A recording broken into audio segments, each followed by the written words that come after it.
우리 시간 다시 한번 마음을 다짐하겠습니다. 주여 말씀하옵소서. 말씀대로 지켜가는 우리 모두가 되기를 축복합니다. 성경이 말씀하는 율법의 핵심 내용은 이것입니다. 예수님께서 이렇게 요약하셨습니다. 성경에 많은 명령을 하고 많은 말씀을 하지만은 예수님께서 간략하게 요약해 주셨는데, 마태복음 22장 37절에서 40절 말씀 우리 같이 보겠습니다. 예수께서 이르시되 내 마음을 다하고 목숨을 다하고 뜻을 다하여 주 너희 하나님을 사랑하라 하셨으니 이것이 크고 첫째 되는 계명이요 둘째도 그와 같으니 내 이웃을 내 자신같이 사랑하라 하셨으니 이 두 계명이 온 율법과 선지자의 강령이니라. 이 둘이 온 율법과 선지자의 요약이다. 율법이 말하고 선지자들이 말씀한 내용을 요약하면은 이 둘로 요약할 수 있다. 그렇게 말씀하고 있습니다. 간단히 정리하면은 하나님을 사랑하고 이웃을 사랑하라, 이것입니다. 성경이 말한 전체 내용을 줄이면은 이 둘로 딱 정리가 되는데, 하나님을 사랑하고 이웃을 사랑하라. 율법은 지식을 전달하는 것이 아닙니다. 행동을 요구하는 명령입니다. 하나님을 사랑하라 명령이죠. 이웃을 사랑하라 명령입니다. 율법의 핵심은 실천입니다. 왜냐하면 명령이기 때문에. 율법의 명령을 어떻게 실천해야 되겠습니까? 오늘 누가복음 10장 25절에서 37절 말씀을 읽었습니다. 우리는 이 본문을 너무나도 잘 알고 있습니다. 예수를 안 믿는 사람도 주 얻으는 풍월로 이 비유는 잘 알고 있는 내용입니다. 오늘 본문은 율법을 어떻게 실천해야 되는지 그 구체적인 사례를 말씀하는 내용이 오늘 본문에 있는 말씀입니다. 누가복음 10장 25절에서 37절을 두 부분으로 나누어 함께 살펴보고자 합니다. 첫 번째는 율법 교사의 첫 번째 질문 25절에서 28절 말씀, 두 번째는 율법 교사의 두 번째 질문 29절에서 37절입니다. 첫 번째 율법 교사의 첫 번째 질문입니다.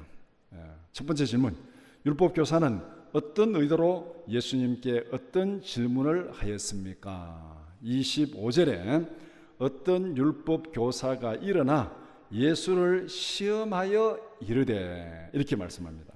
율법 교사는 서기관을 의미합니다. 성경에서 바리새인들과 서기관, 이 명칭은 많이 사용되었습니다. 그런데 율법사, 율법교사 간혹 사용하는 단어입니다. 그래서 율법교사와 서기관은 같은 직책입니다. 서기관은 율법을 연구하고 가르치는 전문가들입니다. 그래서 성경에 서기관, 또 바리새인, 또 레위인, 이런 아주 율법에 좀 관심을 많이 가지고 있는 부류를 이렇게 말합니다. 서기관은 율법을 연구하고 가르치는 전문가, 율법 교사고, 바리새인은 그 율법을 주로 연구하고 가르치는 그 지파에 속한, 그 분파에 속한 그 사람들이 바리새인들입니다. 그래서 어떻게 보면 바리새인들 중에 서기관들이 나온다, 그렇게 생각하면 되겠습니다. 그래서 이 율법 교사가 앉아 있다가 일어나서 예수님을 시험하기 위하여 질문했습니다. 자, 그러면은 이 정황상 보면은 율법 교사가 앉아서 예수님의 강론을 듣고 있는 정황입니다. 앉아 있다가 일어나서 질문하니까, 길을 가다가 만나서 그렇게 질문한 것이 아니고, 앉아 있다가 일어나서 질문하는 것을 보면은 이 정황이 예수님께서 복음을 가르치고 있고, 그 예수님의 복음을 앉아서 듣는 사람들이 많이 있었습니다. 그 듣는 사람들 중에서 한 율법사가 일어나서 예수님께 질문을 합니다. 질문하는 의도가 무엇입니까? 예수님을 시험하기 위해서. 이 시험하기 위해서라는 이 말은 어떻게 보면 긍정적인 면에서 정말로 내가 예수님의 가르침을 알고 싶어서, 더 궁금해서 그렇게 질문하는 것이 아니라 뭔가 좀 나쁜 의도에서 그렇게 질문을 하고 있습니다.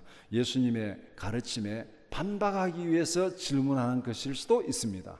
예수님이 이렇게 말씀하셨는데 그게 성경에 맞습니까? 이런 것이 아닙니까? 그렇게 질문한 것일 수도 있고, 또 예수님을 공경에 빠뜨리기 위해서 질문을 해가지고 예수님이 답변을 제대로 못하고 또 난처하게 또 이렇게 공경에 빠지고 또 답변 잘못하면 그 말꼬투리를 잡고 또 예수님을 비난하기 위해서 그렇게 질문할 수도 있습니다. 아니면은 자기가 알고 있는 지식을 그 주위에 있는 사람들에게 과시하기 위해서, 예수님이 이렇게 말씀했지만은 율법이 이것이다, 그러니까 나는 예수님보다 율법을 더 잘 알고 있다, 이런 자기의 지식을 과시하기 위해서 예수님 앞에 질문했을 수도 있습니다. 그래서 예수님을 시험하여 질문했다는 이 말 속에는 이러한 의도들이 다 포함되어 있습니다. 간단히 정리하면은 이 율법사는 정말 몰라서 궁금해서 더 알고 싶어서 질문한 것이 아니고 뭔가 예수님을 테스트하고 공경에 빠뜨리고 아니면은 자기를 과시하기 위해서 이런 의도로 질문을 했습니다. 율법 교사가 무엇이라고 질문했습니까? 내가 무엇을 하여야 영생을 얻으리이까? 영생에 관하여 질문하고 있습니다. 모든 사람들이 궁금해하는 것이요, 오늘 우리 모든 사람들, 이 땅에 살아가는 모든 사람들이 궁금해하는 게 바로 이겁니다. 어떻게 하면 영원히 살 수 있는가? 영원히 살 수 있는가? 그래서 우리 모두의 관심입니다. 그런데 영생에 관하여 질문하는 율법 교사의 전제가 잘못되어 있습니다. 우리가 무엇을 하여야 영생을 얻으리까? 이 말 속에는 어떤 의미가 있습니까? 우리가 행함으로, 우리 어떤 업적으로 그렇게 구원을 받는다, 그것을 지금 전제에 깔고 있습니다. 영생은 행위로 얻는 것이 아닙니다. 예수님께서 가르치는 복음은 율법을 행함으로 구원받는 게 아니라고 예수님은 가르치고 있습니다. 마태복음 5장부터 시작되는 그 산상수훈에서 이미 가르친 게 뭡니까? 너희들은 율법을 완벽하게 행할 수 없다, 사람이 율법을 완전히 행할 수 없다, 이걸 가르치고 있는 거예요. 그건 결국 뭡니까? 율법을 행함으로 구원받을 수 없다. 예수님이 복음을 가르치면서 첫 번째 가르친 내용이 이겁니다. 사람은 행함으로, 율법을 행함으로 구원받을 수 없다. 왜? 율법을 완전히 행할 수 있는 사람은 아무도 없다. 다 죄인이기 때문에 율법을 행할 수가 없다. 이것은 이미 예수님께서 여러 군데서 여러 번 가르쳤습니다. 그런데 지금 이 율법사는 내가 무엇을 하여야 영생을 얻으리까? 이렇게 질문하고 있습니다. 그러니까 이 질문의 전제가 이미 예수님이 가르치는 복음하고는 전혀 다르다는 것입니다. 영생은 행위로 얻는 것이 아니라 은혜를 인하여 믿음으로 받는 것이다. 성경은 그렇게 정리하고 있습니다. 에베소서 2장 8절 말씀 우리 같이 보겠습니다. 너희는 그 은혜에 의하여 믿음으로 말미암아 구원을 받았으니 이것은 너희에게서 난 것이 아니요 하나님의 선물이라. 구원은, 영생은 하나님의 은혜로, 믿음으로, 은혜를 인하여 믿음으로 받는 하나님의 선물입니다. 우리가 무엇을 행하고 어떤 업적을 세우고 그렇게 해서 우리가 보상으로 영생을 받는 것이 아닙니다. 그렇지만은 예수님은 이 율법 교사 질문 전제 자체가 잘못된 거죠. 그렇다고 너는 그 질문 틀려서 이렇게 하고 질문을 거부하는 것이 아니라 그 율법 교사의 눈높이에 맞춰서 예수님께서 답변을 하십니다. 눈높이에 맞춰서 답변하는 것. 그것이 이제 이 첫 번째 질문에 대한 예수님의 반응입니다. 그 다음에 두 번째 질문. 율법 교사의 질문에 예수님은 어떤 답변을 하셨습니까? 율법 교사의 질문에 예수님은 이렇게 반문하십니다. 그 질문에 다시 예수님이 질문하는 거죠. 율법에 무엇이라 기록되어 있으며 내가 어떻게 읽느냐? 어떻게 그것을 읽고 이해하느냐? 이 말입니다. 율법 교사는 이렇게 답변을 합니다. 오늘 본문 27절 대답하여 이르되 내 마음을 다하며 목숨을 다하며 힘을 다하며 뜻을 다하여 주 너희 하나님을 사랑하고 또한 내 이웃을 내 자신같이 사랑하라 하였나이다. 그러니까 이 율법 교사의 답변이 이 하나님을 사랑하는 걸 굉장히 강조하면서, 이제 성경에 있는 그대로 강조하면서 또 이웃을 사랑하는 것을 강조하면서 그렇게 답변을 합니다. 예수님께서 율법 교사의 답변을 칭찬하십니다. 내 대답이 옳도다. 내 대답이 옳도다. 내가 바르게 맞게 대답했다. 그렇게 하면서 칭찬합니다. 그리고 그 뒤에 한마디를 덧붙입니다. 이를 행하라. 그리하면 살리라. 이를 행하라. 그리하면 살리라. 내가 말한 대로 그렇게 행동하고 실천하라. 그러면 영생을 얻으리라. 내가 말한 대로 내 마음을 다하고 목숨을 다하고 힘을 다하고 뜻을 다해서 하나님을 사랑하고 내 이웃을 내 자신과 같이 사랑하라. 그러면 내가 영생을 얻으리라. 내가 무엇을 하여야 영생을 얻으리까? 네 율법이 뭐라고 말하고 있느냐? 이렇게 말하고 있습니다. 그러면 그대로 행해라. 네가 말한 대로 그대로 행해라. 그러면은 영생을 얻으리라. 그렇게 말씀합니다. 예수님은 율법 교사의 두 가지 잘못을 지적하고 있습니다. 뒤에 덧붙이는 말, 내 대답이 옳도다. 내 대답이 옳도다. 그리고 뒤에 덧붙이는 거, 내가 말한 대로 그렇게 행동하라. 그리하면 살리라. 이 말 속에 예수님은 율법 교사가 인식하지 못한 자기가 자기 자신의 어떤 그 부족함을 깨닫지 못한 두 가지를 지금 지적해 주고 있습니다. 첫 번째는 율법을 알고는 있지만은 실천하지 않는 잘못을 지적하고 있습니다. 네가 말한 대로 그렇게 행동하라. 만약에 그렇게 행동하고 있다면 옳도다. 네가 지금 네 말한 대로 그대로 잘 실천하고 있다. 이렇게 말해야 되는데 옳도다. 네 대답이 옳도다. 그런데 네가 말한 대로 그렇게 행동하라. 이 말은 무엇이겠습니까? 너는 그렇게 잘 알고 있고 답변은 잘했는데 실제로 생활 속에서는 그렇게 하고 있지 않다는 것입니다. 그러니까 네가 답변한 대로 그렇게 행동하라. 율법은 알고는 있지만은 실천하지 않는 그의 잘못을 지적하고 있습니다. 두 번째는 행함으로 영생을 얻을 수 없다는 인간의 한계를 지적합니다. 그러면 네가 살리라. 그러면 네가 살리라. 그런데 네가 말한 대로 그대로 행동하라. 그런데 우리가 이렇게 어떻게 이렇게 할 수 있습니까? 못 하는데요. 그러면 어떻게 되겠습니까? 그러면은 행함으로는 구원 못 받는 거다. 인간의 한계를 지적하고 있습니다. 그런데 율법 교사는 예수님의 말씀을 깨닫지 못했습니다. 내가 옳도다. 이를 행하라.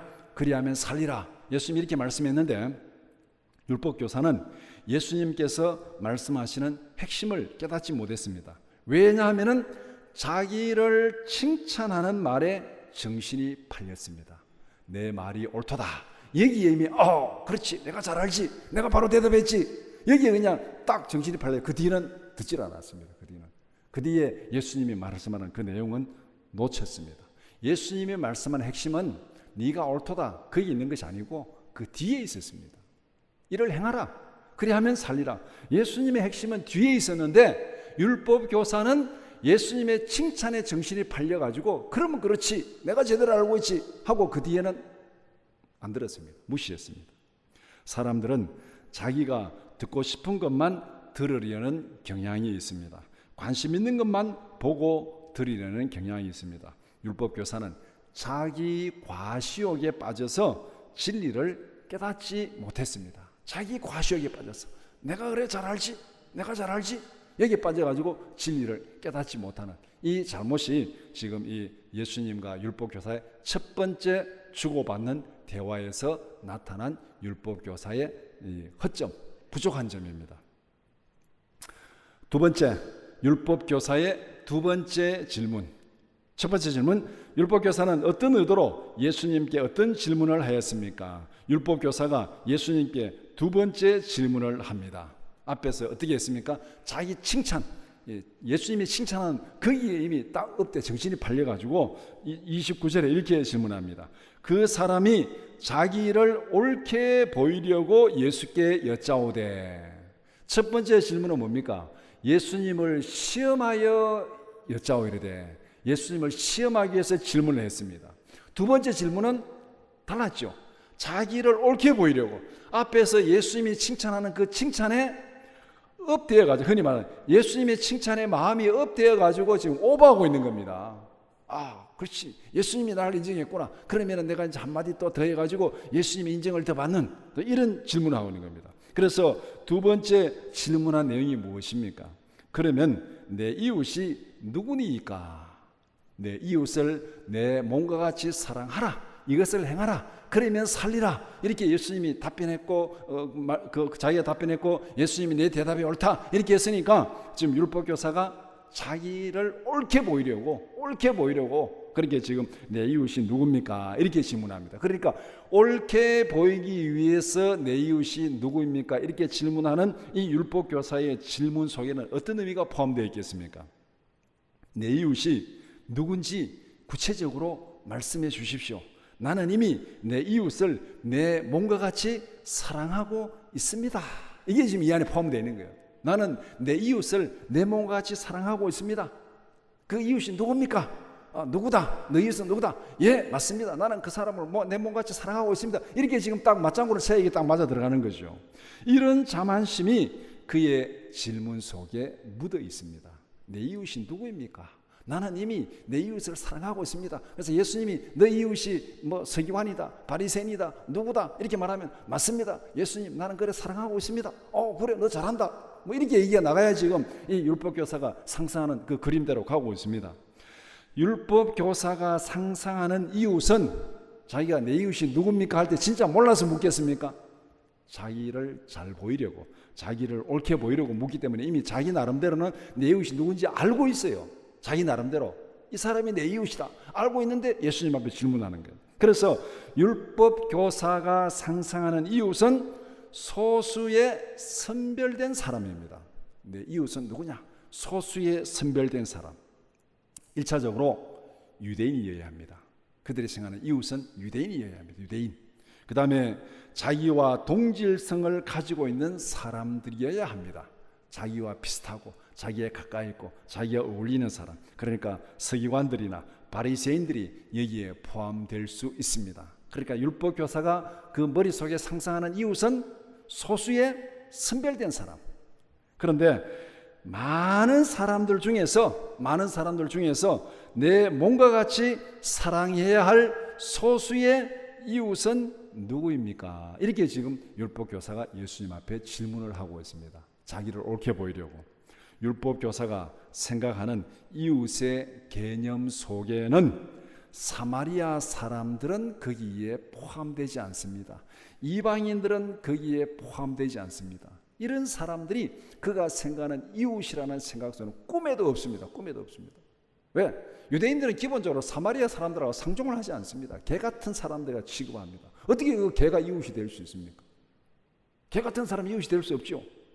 그런데 요새는 개가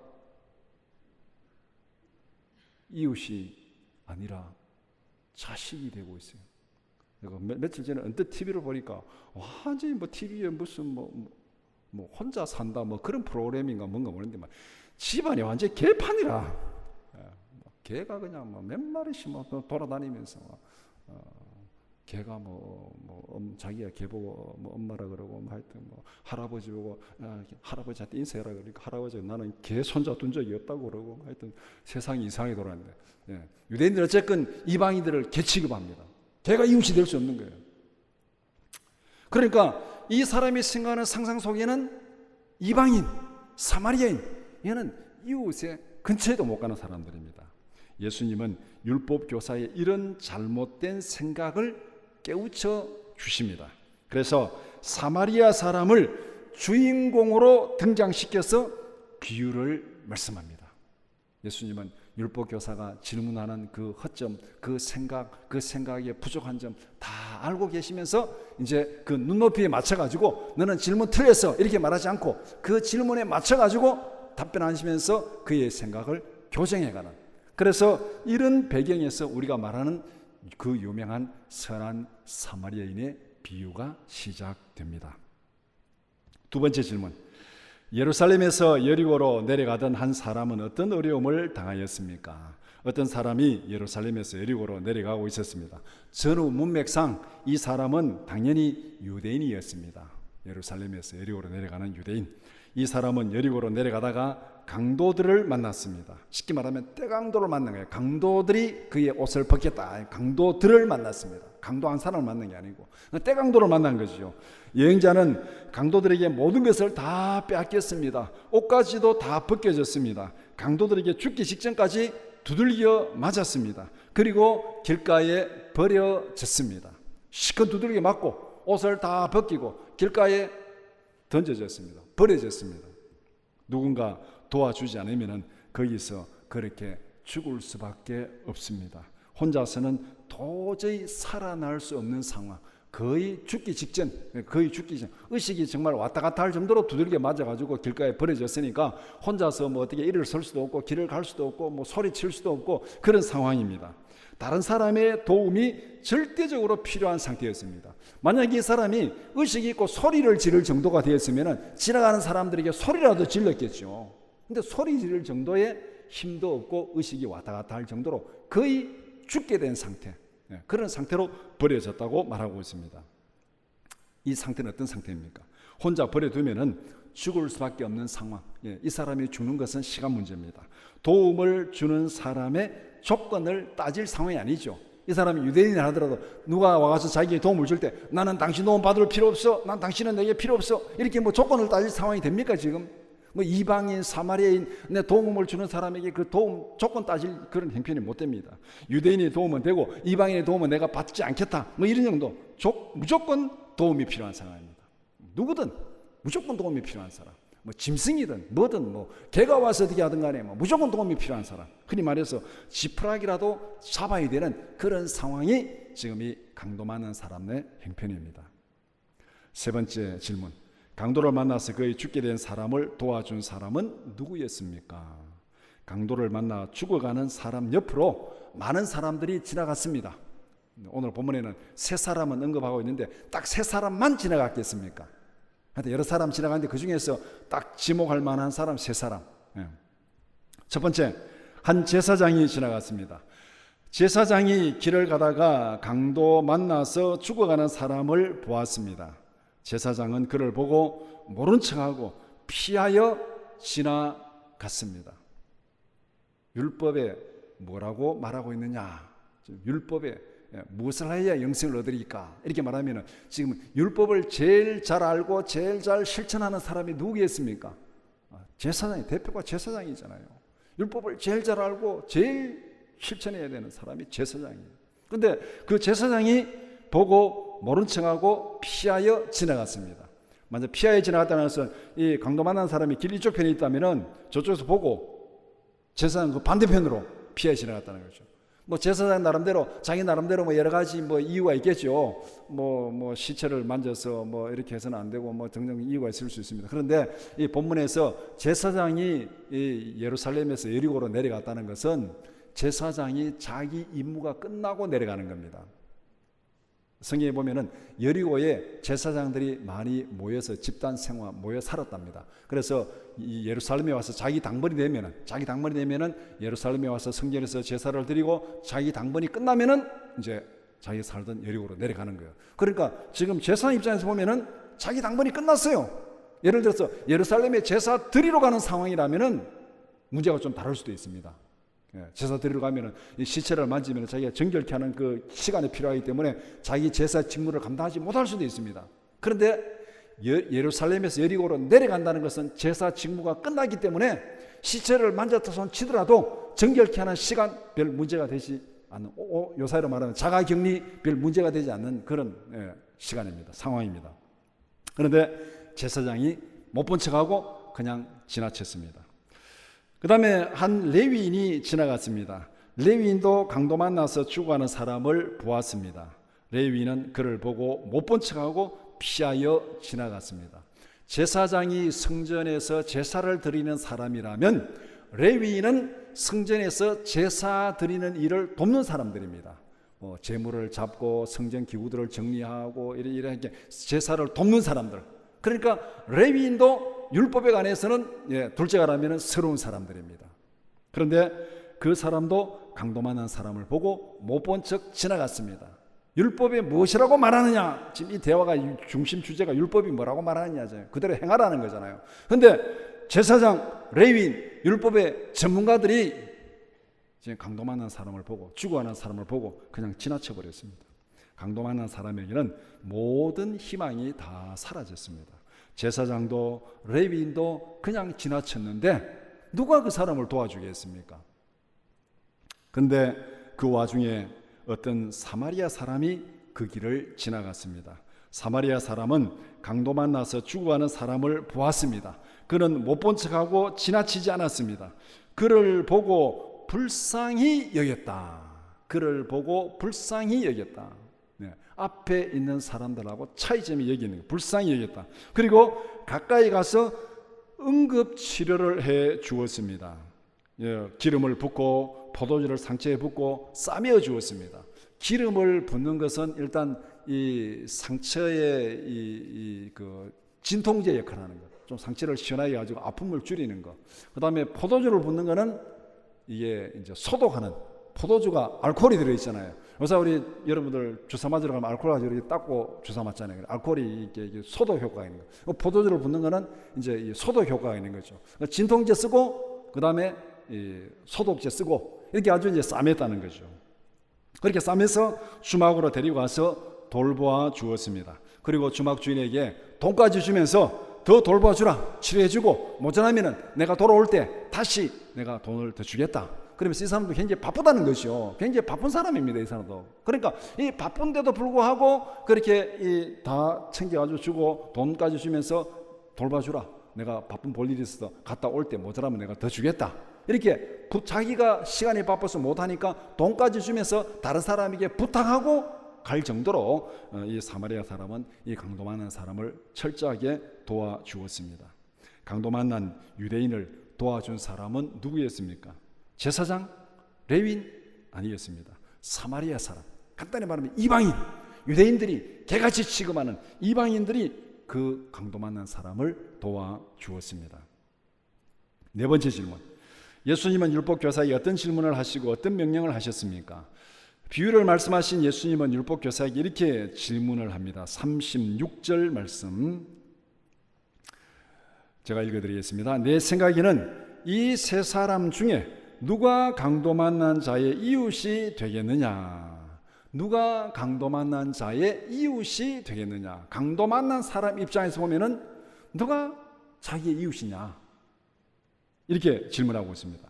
여기서 율법 교사와 예수님의 대화를 잘 지켜봐야 됩니다. 쉽게 말하면 누가 주어고 누가 목적인지를 잘 봐야 되는 거예요. 율법 교사는 29절에서 내 이웃이 누구입니까? 내가 주어를 했고 내가 내 이웃이 누굽니까? 그렇게 지금 말하고 있습니다. 예수님은 36절에서 누가 강도 만난 자의 이웃이 되겠느냐? 강도 만난 자에게 내 입장에서 누가 내 이웃이냐가 중요한 것이죠. 내 입장에서 보면은, 제사장 입장에서 보면은 강도 만난 자는 이웃입니까? 아닙니까? 이웃 아니에요. 이웃이 될 자격이 없어요. 레위인 입장에서 보면은 레위인에게 강도 만난 자가 이웃입니까? 아닙니까? 이웃이 될 자격이 없어요. 그러니까 못 본 척하고 지나가는 거죠. 내 몸같이 사랑하라 이렇게 말씀했는데, 그러니까 제사장 입장에서, 레위인 입장에서 누가 내 이웃이냐? 강도 만난 사람은 내 이웃이 아닙니다. 이게 지금 이 율법교사가 질문하는 질문의 포인트고, 예수님의 이 질문은 36절에서 누가 강도 만난 자의 이웃이 되겠느냐? 강도 만난 자 입장에서 보면은 자기를 자기 몸같이 사랑해 줄 사람이 누구냐? 누구겠습니까? 제사장, 레위인, 사마리아인, 이방인, 누구든 관계없습니다. 그는 누구든 관계없습니다. 강도 만난 사람 입장에서 보면은 누구든 관계없습니다. 누구든 관계없이 자기를 지금 돌봐줘야 됩니다. 그러니까 누가 강도 만난 자의 이웃이 되겠느냐? 강도 만난 자에게는 신분을, 혈통을, 민족을, 자격을 따질 겨를이 없습니다. 누구든지 나를 도와주는 사람이 정말 나의 이웃입니다. 나를 도와주는 사람이 나의 이웃입니다. 이게 지금 강도 만난 사람 입장이에요. 그러니까 이 율법사가 질문하는 포인트와 예수님이 질문하는 포인트가 전혀 다르다는 겁니다. 오늘 무슨 신문에 보면은 이 성폭력, 성폭행 이럴 때 가해자 중심, 피해자 중심 이런 얘기가 종종 있잖아요. 오늘 본문이 바로 어떤 그런 의미예요. 이게 지금 질문을 가해자 중심에서 하느냐, 피해자 중심에서 하느냐에 따라 전혀 달라지는 거죠. 그래서 이 율법교사와 예수님의 질문의 포인트가 이렇게 다른 것입니다. 예수님의 초점은 누가 나의 이웃인가에 있지 않습니다. 나는 누구의 이웃이 될 수 있느냐에 있습니다. 누가 나의 이웃이 될 자격이 있는지 따지기 전에 너가 먼저 도움이 필요한 사람의 이웃이 되라는 겁니다. 강도 만난 자에게는 아무런 자격이 필요 없습니다. 도움을 주면 되는 거예요. 도움을 주면 그 사람이 이웃이에요. 그러니까 누가 내 이웃이 될 수 있는가 그 자격을 따지지 말고 너가 먼저 도움이 필요한 사람에게 도움을 주라는 겁니다. 그 사람이 사마리아 사람이든 유대인이든 서기관이든 뭐 제사장이든 관계없이 너의 도움이 필요한 사람이라면 무조건 도움을 주라. 이것이 이웃이라는 겁니다. 그러면서 예수님은 모든 대화의 결론을 이렇게 내립니다. 가서 너도 이와 같이 하라. 사마리아인이 민족을 따지지 않고 조건을 따지지 않고 도움을 필요한 사람이 도움을 준 것처럼 너도 가서 이와 같이 하라. 사랑을 베풀어 줄 대상의 자격을 따지지 말라는 겁니다. 이 사람은 똑똑하니까 내가 도와주고 이 사람은 정말 위험하니까 어떻게 가난하니까 무시하고 이방인이니까 무시하고 그런 자격을 따지지 말고 유대인이든지 이방인이든지 따지지 말고 너의 도움이 필요한 사람이라면 누구에게든지 사랑을 베풀어라. 이것이 예수님께서 가서 너도 이와 같이 하라 이 말 속에 포함된 의미입니다. 누가 내 이웃이 될 자격이 있는지 따지지 말라. 율법사가 두 번째 질문, 누가 내 이웃이니까? 이 말은 누가 내 이웃이 될 자격이 있습니까? 소수의 특정 사람들, 그런 거 따지지 말고 너가 먼저 도움이 필요한 사람의 진정한 이웃이 되라. 이것이 오늘 말씀의 결론입니다. 말씀을 정리해 봅시다. 가서 너도 이와 같이 하라. 믿음은 지식의 문제가 아닙니다. 믿음은 감정의 문제도 아닙니다. 믿음은 마음의 문제입니다. 믿음은 지식과 감정과 의지적인 행동을 포함하는 마음의 문제입니다. 믿음은 보고 듣고 깨달은 것을 삶으로 실천하는 행동입니다. 믿음의 핵심은 보고 듣고 깨달은 것을 실천하는 것입니다. 디모데후서 3장 14절 15절 말씀 같이 보겠습니다. 그러나 너는 배우고 확신한 일에 거하라. 너는 내가 누구에게서 배운 것을 알며 또 어려서부터 성경을 알았나니 성경은 능히 너로 하여금 그리스도 예수 안에 있는 믿음으로 말미암아 구원에 이르는 지혜가 있게 하느니라. 야고보서 2장 14절 말씀 같이 보겠습니다. 내 형제들아, 만일 사람이 믿음이 있노라 하고 행함이 없으면 무슨 유익이 있으리요? 그 믿음이 능히 자기를 구원하겠느냐? 야고보서 2장 17절 말씀 같이 보겠습니다. 이와 같이 행함이 없는 믿음은 그 자체가 죽은 것이라. 야고보서 2장 26절 말씀 같이 보겠습니다. 영혼 없는 몸이 죽은 것 같이 행함이 없는 믿음은 죽은 것이니라. 가서 너도 이와 같이 하라. 이것이 오늘 이 본문의 결론입니다. 누가 내 이웃이 될 만한 자격이 있는지 따지지 말고 내가 먼저 강도 만난 사람, 나의 도움이 필요한 사람의 진정한 이웃이 되어주라. 내가 먼저 도움이 필요한 사람들에게 이웃이 되어주는 우리 모두가 되기를 축복합니다.